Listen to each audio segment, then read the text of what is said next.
Kendall was awesome for St. Francis, PA. Cruther, she had 32 points. Dorsey, 12 assists. They just came in. They had a mentality to get the job done, and our team didn't respond. Ultimately, right now, our culture is the most important thing to me. And when you got to sit 5 players for a half,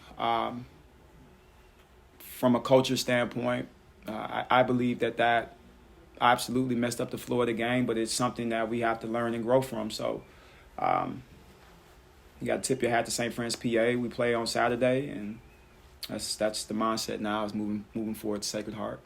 How good was it to get Julia Fabozzi back on the floor for the first time? Yeah, it was terrific. It was terrific to have her back out there. She has worked extremely hard to get back out on the floor and contribute to the team, contribute to our program. I'm just really proud of her and happy for her to see the work she's put in, to come back this quick, the right way. And it was just great energy, and we're just really happy to have her back.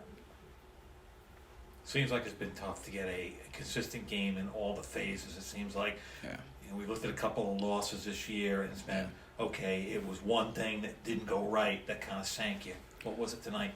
Yeah, again, that fourth quarter, from probably the 7-minute mark to maybe the 3.5-minute mark, it was good basketball.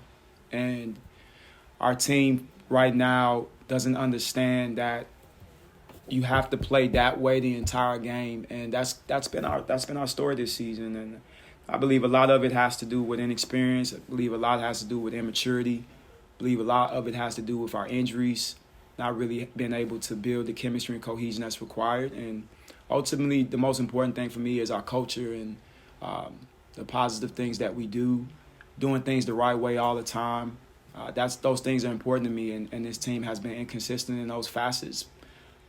What I take from that stretch is that we do have the talent to do some things, and you just got to keep a positive mindset through this storm right now, and that's where we're at. It's a storm, and I'd rather us be in a situation where we can dance in that storm and grow and learn and be in a position where that span that we did play well, we can do that consistently moving forward. Part of that storm lately, going back to Friday night at FDU and again tonight, has been the the 3-point shooting. The free throw shooting much better tonight, but the 3-point shooting was a problem again. How do you get the girls out of that?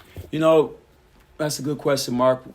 When you practice these shots over and over and over, the repetition, you would believe that they have confidence shooting it. But in the game, when you catch and fumble and you try to shoot, or you're not comfortable shooting in those times, I mean, that's really where we're at. It's just that aggressiveness, that the ability to play the score, it's got to be on all facets. And we got some kids that can put the ball in the basket from the 3. And they both, Talia 0 for 6, Semi 1 for 5. They're in the gym every single day. It's not like they're not in the gym and so they're missing these shots. When you get those repetitions in practice, it's all about your confidence. And when you do have that confidence, the shots will fall. So it's not that they're not confident. It's just that passiveness to shoot it. I'm off. Now I got to adjust to the refs. I want to get to the basket. And then before you know it, those emotions get in the way of you knocking down those shots. And I believe that's what happened today. It was a lot of frustration, and you can't play the game that way. And it seems a lot of the layup attempts are coming up short too. Yeah. But it also feels like they're being aggressive enough, because when they're not short, they're overshooting the rim, and that would show you that they're being overly aggressive. So how do you reconcile those two differentials? Well, I believe that there's two things. We get so concerned with the refs calling charges, and so we're trying to make layups where we're not at proper angles to finish at the rim. And so when you have that mindset, instead of just going to score, those are the reasons. And just from when I played, I would know, like, for those reasons you miss those layups because you're not going to score. You're looking for the foul, or you didn't get you got called for a foul on the other end, and you're looking for that same call on the other end. So instead of going to score the basketball, you have a different mindset going in the rim. And again, when you make those layups, your defense is able to get set.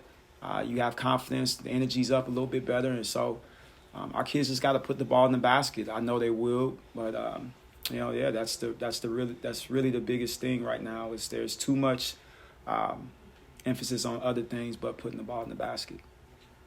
Just to kind of end a little bit on a positive note or something there. My wife's a breast cancer survivor. The Hope, Love, Care shirts, you all had it on. Yeah. A lot of the players had pink on there. Yeah. A little bit about that and the whole everything with Kay Yao and what absolutely. The statistics show that if they don't change, the statistics just show that out of the 15 young women on this team, Absolutely. It's going to affect them at some point in their lives. So absolutely, this cause is something that's extremely important to our program, just to the world. You have an ability in this platform to just continue to raise awareness on something that has been deadly for a long time, and as we continue to thrive in this country, it's our responsibility to utilize this platform to raise awareness and to show that we're fighting something bigger than the game. And with that mindset, I know that a lot of our girls, right, they're playing for a lot of other reasons than the game, and cancer is something that we want to kill. We lost a great coach this year at Georgetown because of that deadly cancer, and I know that our group, they want to be able to fight, and I believe that with this awareness, we're going to continue to find a cure and bring some simplicity to it.